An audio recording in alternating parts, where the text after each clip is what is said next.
Hello साथीहरू, मैले चाहिँ आज बिहानै छोराको कपीमा कभर लगाइदिँदैछु।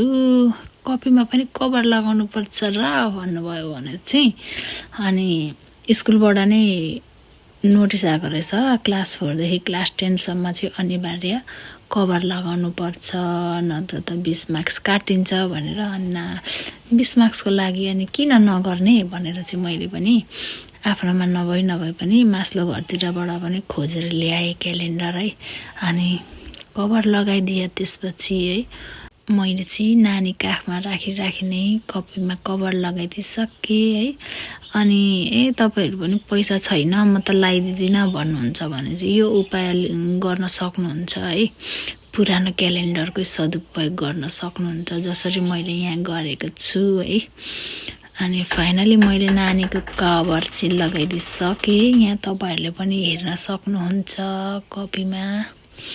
अनि तपाईँहरूलाई मेरो आइडिया कस्तो लाग्यो है, प्लिज कमेन्ट गरिदिनु होला। अनि तपाईँहरू पनि यो यसरी नै लाउन सक्नुहुन्छ। हस् त, धन्यवाद।